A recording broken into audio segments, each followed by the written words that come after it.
E hoje vamos falar sobre as nossas crianças. Sabemos que todo mundo ainda está de férias, mas é importante não deixar de lado os desafios envolvidos no processo de educação dos pequenos. Déficit de atenção, dislexia, problemas emocionais e outras questões interferem bastante aí no dia a dia dos pais e dos educadores também. Mas e aí, como minimizar esses impactos? É o que a gente vai saber agora, conversando com a neuropsicóloga Leninha Wagner, ela que está ao vivo com a gente. Doutora, bom dia, seja muito bem-vinda. Olá, bom dia a todos. É uma alegria estar com vocês. Doutora, eu queria que a senhora começasse explicando para a gente o que é, primeiro, o déficit de atenção. Muitas pessoas falam sobre isso, algumas não entendem, nem sabem o que significa. E esse problema ele pode ser confundido com outra questão que pode acontecer ali com aquela criança. Eu digo isso porque muitas vezes as pessoas dizem que as crianças que têm o déficit de atenção, elas são muito hiperativas, são muito inteligentes, né? Tem um nível ali de inteligência muito grande. Isso pode ser confundido? Como que isso funciona? Bom, vamos lá. O TDAH, ele pode ou não ter esse H, que seria a hiperatividade, né? Na verdade, isso é uma doença neurológica, digamos assim, pela formação do cérebro. A criança tem um corpo caloso muito fino e o que ela não consegue ter é a manutenção do foco atencional. Ela não tem nenhum problema cognitivo. Ela vai aprender muito bem. E ao contrário do que se pensa, que seria um transtorno, uma doença, um déficit, né? Que é só da infância, da adolescência ou da pré-adolescência, não, ele perdura. Se não houver um tratamento adequado, o acompanhamento adequado, ele vai perdurar na fase adulta e para todo o trajeto do ciclo vital. Quando a gente trabalha com crianças assim, parece que elas não aprendem, parece que são extremamente bagunceiras. Não, elas podem aprender, é a forma de aprendizado. Precisa de uma aprendizagem mais criativa, dinâmica, e consiga prender a criança com a manutenção do foco atencional, através do uso da criatividade. Eu costumo dizer que a criatividade é a inteligência no parque de diversões. Então, quando o educador media o conhecimento através da criatividade e faz um treino cognitivo com essa criança, ele consegue excelentes resultados, dando limite, colocando rotina com disciplina, que traga segurança. Dar limites é dar amor. A gente consegue limitar a criança num tempo curto, onde ela consiga manter ali o foco atencional. Vai aprender sim, porque não tem nenhum comprometimento cognitivo. Doutora Leninha, bom dia, muito obrigada por estar aqui com a gente nessa manhã. Falando ainda sobre essa questão, a incidência é muito grande. Acho que antigamente as pessoas não tinham o conhecimento que temos hoje, né? Que vocês especialistas principalmente têm de reconhecimento até, mas a incidência é muito grande, ou seja, em uma turma, né, comum, né, de uma escola, quantos por cento ali, mais ou menos, eu não quero que a senhora dê dados aqui exatos, mas assim, a incidência é muito grande desse tipo de problema, de déficit? Tem uma incidência bastante grande e teve um aumento, um percentual considerável, né, em torno de 2, 3%, minimamente nos últimos tempos de pandemia. Porque o excesso de tela, se a gente avaliar o funcionamento do cérebro, o cérebro gasta mais ou menos 15% de toda a energia fabricada pelo corpo. Em desafio mental, em atividade mental, ele começa a recrutar a energia do restante do funcionamento do corpo para ele. O que acontece é que as crianças hoje elas estão numa vida virtual, digital muito grande. Não tem mais como fazermos a retirada disso. A internet está aí e é uma ferramenta. É a maneira como você utiliza que vai trazer a competência de ser boa ou ruim. O excesso de tela provoca nas crianças extrema ansiedade. O cérebro vai trabalhar numa velocidade para além da natural dele. Então você vai ter problema da mácula da visão, que é aquele detalhamento, né, que o olho faz do colorido. A rapidez com que a tela troca é muito alta. O cérebro fica trabalhando em alta velocidade e as crianças vão ficando extremamente ansiosas. Gamer, jogos, tudo isso vai deixando a criança extremamente ansiosa e com o cérebro encharcado, uma cascata de dopamina, que é um hormônio neurotransmissor, um mensageiro químico do prazer, de curta durabilidade. Então ele vai ficando dependente, literalmente viciado. Quanto mais tempo ele fica, mais ele toma esse encharcamento de dopamina no cérebro, né? Então a retirada ou a diminuição, pelo menos, da quantidade de tela, porque isso realmente está deixando as crianças extremamente inteligentes do ponto de vista de absorver conhecimento de forma rasa, sem profundidade e com baixa habilidade social e inteligência emocional. O que nos traz a competência da inteligência? A inteligência é a capacidade mental de ter a habilidade de aprender com as experiências da vida, de ser adaptativo a novas situações, de manipular e gerenciar conhecimentos abstratos para utilizar isso na manipulação do ambiente em que você vive. Então, a habilidade social, lidar com o outro, desenvolver essa troca que em psicanálise nós chamamos de afetos. O quanto eu te afeto, o quanto por você eu sou afetada. Isso só se dá na presença da energia física do outro. Então você precisa estar em interação ali com o mundo real. Nós temos um programa que roda naturalmente no cérebro para isso, né? Para a gente desenvolver a habilidade de estar com o outro, a habilidade social, a comunicação. Não é uma linguagem. Linguagem todo mundo tem. A comunicação efetiva é que nos vai criando essa competência de inteligência. Então a criança precisa dessa interação. Acho que a internet está nos limitando na inteligência emocional, ampliando o alcance intelectual. Mas a vida ela é feita principalmente desse acionamento emocional. É o nosso cérebro primitivo e mais antigo que é acionado primeiro com qualquer situação da vida. As crianças precisam treinar essa habilidade social e essa inteligência emocional. Certo, doutora. Como a senhora disse, não dá para tirar isso, né, completamente. Hoje em dia é muito difícil. Como que os pais que estão nos assistindo agora, eles podem ter ali, eles podem mensurar, podem entender qual o limite, quando está passando da conta? Tem um número, por exemplo, assim, específico? Tantas horas para tal idade, ou não? Isso vai depender de cada criança, de cada família. Como que isso funciona? Bom, a dinâmica da família é instalada, as regras e leis, pelas próprias famílias, né? O que eu percebo é que chega no meu consultório muitos pais inseguros na utilização da sua autoridade. Eu sou um pouco polêmica com relação a isso e peço licença para expressar aqui a minha ideia, o meu conceito sobre isso. A figura materna e paterna são as primeiras figuras de autoridade que uma criança reconhece. E é muito correto que assim seja. Quando eu falo de autoridade, eu não falo de autoritarismo. São coisas diferentes. Você precisa conversar, explicar, fazer uso da comunicação num diálogo de qualidade, para que essas crianças compreendam. Elas entendem antes de falar, de emitir a voz, elas já entendem, até o nosso cérebro ele tem um design muito interessante. Quando falamos da região esquerda do cérebro da comunicação, nós temos a área de compreensão, a área de Wernicke, aqui, anterior à parte da emissão da voz, que seria a área de Broca.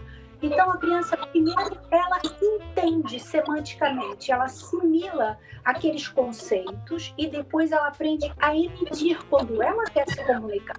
Então, os pais têm que fazer uso disso, dessa comunicação de qualidade. E, gente, o dia tem 24 horas. Se você dividi-los, administrando o tempo de forma racional e inteligente, cabe tudo. Cabe atividade física. As crianças precisam desenvolver a psicomotricidade ampla e fina. Mas ninguém escreve mais, não precisa ter psicomotricidade de garra fina. Precisa sim, pode ser feito através de desenhos, de coloridos, de cópia de alguma coisa, até de desenhos mesmos que elas achem interessante. É muito importante o desenvolvimento motor físico. Essa dicotomia entre cérebro e corpo caiu há muito tempo. Nós somos um conjunto que funciona de uma forma imbricada um no outro. A mente e o corpo funcionam e devem funcionar juntos. Então, volto a dizer, a disciplina com repetição de uma rotina saudável, de horário de acordar, de comer, de tratar da higiene, de ir para a escola, de ter atividade física, o cuidado com a alimentação e, principalmente, cuidado com o sono. Você pode passar um dia, 2, 3, se alimentando mal, de forma não correta, em horários entruncados, mas você não pode passar 2, 3 dias dormindo mal. Seu cérebro vai reclamar disso. O tecido interior do cérebro vai ficar inflamado, literalmente inflamado. Então vai comprometer a aprendizagem, vai atravessar o humor e, portanto, vai chegar no comportamento. Agressividade, impaciência, intolerância, tornar-se reativo. As crianças não têm mais essas regras de horário. E é preciso voltar a isso. Trazer repetição é trazer segurança. É o cérebro não se preocupar e ficar ansioso com o que vai acontecer depois. Eu sei que depois do jantar e do banho, eu vou começar a relaxar para ir dormir. Eu preciso saber o que vem depois. E a gente cria isso com repetição, para trazer segurança a essas crianças. Doutora, muito interessante essa questão do sono. Seria até um aspecto aí para os pais, os cuidadores, enfim, tomarem cuidado em relação a essas crianças e adolescentes que estão tendo dificuldades agora depois da pandemia, por exemplo. O que eu vejo, até na realidade da minha família, que tem crianças, tem adolescentes, é que durante a pandemia essa questão do sono ficou completamente desregulada, os pais ficaram com dificuldade de ter horário, né, continuar com horário ali para a criança dormir, para acordar também, por não ter essa rotina, né, da escola. Isso pode ser um ponto fundamental aí para resgatar, para trazer de volta essas crianças e adolescentes para o rumo certo. Seria um dos principais fatores aí para que elas estejam com muita dificuldade? Isso tem que começar lá na tenra idade, né? O aprendizado, ele está dentro de todo o ciclo vital. Então, é muito importante você já incutir essas regras e normas já em tenra idade, limitando e restringindo muitas vezes o horário de tela. E acho que quando você desregula o sono, você desregula todo o funcionamento do seu organismo. Vai atingir a memória, vai atingir o humor, vai atingir a alimentação, então você vai ter oscilação de peso, ou vai comer muito e ganhar muito peso, ou não vai comer nada e ficar numa magreza extrema. É sempre um caso clínico de extremos. Além do que, você perde, por exemplo, a inteligência espacial, a qualidade que o cérebro tem de definir onde está, a localização também espacial. Sabe quando você estaciona o carro no shopping, vai ao shopping, quando volta, não sabe onde deixou o carro? Às vezes é falta de sono, é falta de atenção naquilo que faz. A falta de sono, ela compromete todo o funcionamento. Está na hora, sim, de voltar às atividades presenciais, sendo monitorada, cuidada, com todos os cuidados que, infelizmente, a gente ainda precisa ter por conta da pandemia. Não acabou, ainda não acabou. E o sono, volto a dizer, é uma das atividades essenciais para o bom funcionamento do cérebro e do corpo como um todo. A gente precisa cuidar, sim, do horário de sono. Pode estar aí, então, né, a causa de muitos problemas que as famílias estão enfrentando nesse momento e nem imaginam que pode ser essa falta de organização ali relacionada ao sono. Agora, voltando a falar sobre as crianças, sobre a rotina escolar, esse ano, né, muitas pessoas vão voltar, já muitos alunos vão voltar às aulas presenciais, outras naquele modelo híbrido. Eu quero saber como que os professores podem lidar com essa variação, porque a gente sabe que tem algumas crianças que elas conseguiram se desenvolver mais durante esse período de isolamento, outras ficaram para trás. Existe essa diferenciação? Existe algo no cérebro, por exemplo, que vai interferir nesse processo de aprendizagem? Como que esses professores podem lidar com essas mudanças que eles provavelmente, esses desafios que eles vão encontrar nas salas de aula agora? Bom, eu deixo aqui o meu respeito e admiração a todos os professores, formadores de todas as outras profissões, né? O que nós temos que compreender é que o ambiente educacional, a escola em si, é o mais próximo que a criança tem e reconhece como o ambiente familiar. É um segundo lar, onde tem os professores, no papel representativo dessa autoridade de mediadores de conhecimento, e tem os amigos, que são a nossa segunda família, né? Os amigos são aqueles que a gente elege como irmãos. Eles irão perceber, os professores estão muito habituados ao dia a dia da criança. Então, eles irão perceber quem foi estimulado. A motivação é algo intrínseco, interno, é a minha própria vontade de querer estar engajado no modelo e no movimento que me traz um processo de aprendizagem. Cada ser humano, porém, tem a sua própria rota cognitiva, um caminho na circuitaria neuronal que nos leva a aprender de determinadas formas. Os professores estão habituados a identificar a velocidade de processamento de dado de cada aluno. Tem aluno que aprende e tem uma memória mais visual, outros mais auditiva, outros mais sinestésicas. E no dia a dia isso vai ficando muito evidente, muito claro para os professores. É difícil a gente ter uma turma homogênea. Geralmente a gente tem uma turma heterogênea. Não dá para a gente ficar dividindo a sala, fatiando, setorizando, mas dá para a gente desenvolver algumas técnicas de aprendizagem onde caibam todos. Uma forma criativa de manipular algumas informações do ponto de vista do concreto. Quando você trabalha geografia, trazer mapas, trazer sistema de localização, desenhar em sala de aula, fazer de tal maneira que cada um, dentro das suas habilidades mentais, consigam sim aprender. Deixo claro aqui que o fator educação é um fator familiar. As crianças precisam vir educadas de casa, e isso é um processo longo, que permeia todas as faixas etárias e durante todo o nosso ciclo vital, porque depende da cultura, do ambiente, da comunidade. Agora, o processo de colocar o nosso cérebro para receber informação, para articular o pensamento, para derivar o conhecimento e utilizar isso no nosso dia a dia, a escola faz. Então, vamos educar os nossos filhos, enviando-os para a escola, para que a escola traga para eles informações a ponto deles conseguirem ir preenchendo esses conteúdos internos com conhecimento que traga utilização prática para a vida. Doutora, a senhora é especialista na área, né, de questão de QI e tudo mais. Sabemos que tem pessoas, crianças com QI mais alto, mas existe um padrão que é mais comum aí de inteligência, e aí as crianças, adolescentes, enfim, eles vão se desenvolver mais ou menos de acordo com o estímulo que recebem? É mais ou menos isso? Existe esse padrão aí que está dentro da normalidade, vamos dizer assim? Até 115 de QI, o QI é o consciente de inteligência. O QI é uma forma padronizada de medir a inteligência de um ser humano, seja na idade que ele tiver, né? É claro que tem diferenciação, sim. Tem crianças que são precoces, né? As crianças prodígios, que estão com alguma habilidade muito acima da média para a idade delas. E que depois isso pode desaparecer e normalizar, porque elas vão alcançar uma idade superior e aquilo vai ficar muito normal para a idade delas. Existem as crianças que têm altas habilidades.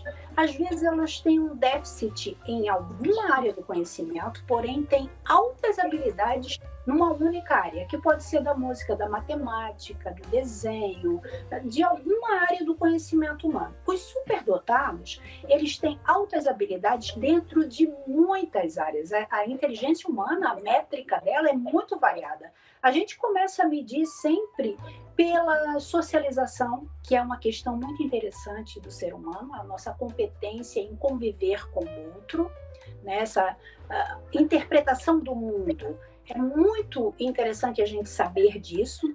Então, essa compreensão verbal, essa socialização, está dentro da medida da métrica da inteligência, sim.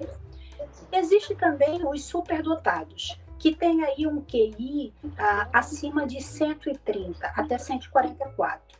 Quando passa disso, a gente começa a trabalhar com gênios. Tem uma coisa que eu quero deixar claro. Todo gênio, ele é superdotado. Nem todo superdotado será gênio. O gênio, ele depende do tempo, da idade, da construção, do que ele deixa como legado para a humanidade. Einstein foi um grande gênio, né? Mas ele tinha algumas defasagens, ele portava altas habilidades para determinados assuntos. Então, a gente tem essas medidas. Como é feito isso, a medição do QI? Através de testes padronizados, para a gente medir a inteligência. Eu, particularmente, quando atendo dentro da psicometria, eu gosto de fazer uma anamnese profunda daquela criança ou daquele adulto que vem ser testado por mim. Trabalho, sim, essa questão quantitativa, porque eles ficam muito curiosos pela tabela, né? Em que lugar eu estou? Eu sou alguém normal, acima da média, ou eu tenho superdotação, ou altas habilidades, ou sou um gênio. Então, isso é muito importante. O QI na medida padronizada e o percentil. Então, isso é quantitativo. Mas eu, ainda assim, não deixo de lado a qualidade. Então, eu trabalho também com testes projetivos, onde eu vou traçar o perfil afetivo, emocional, conhecer essa rota cognitiva, esse caminho dentro da circuitaria neuronal, de como a pessoa aprende, revelando ela para ela mesma. Às vezes a gente age no mundo de forma muito intuitiva. Quando nós somos revelados a nós mesmos e desenvolvemos autoconhecimento, nós colocamos a intenção naquela ação e tudo fica muito mais fácil. Tá ótimo, doutora Leninha. Muito obrigado, viu, pelo seu tempo aqui com a gente. Acho que é um assunto muito interessante que vale a pena a gente abrir espaço aqui sempre, viu? Até uma próxima oportunidade. Eu é que agradeço. Muito obrigado. Fiquem bem. Obrigada.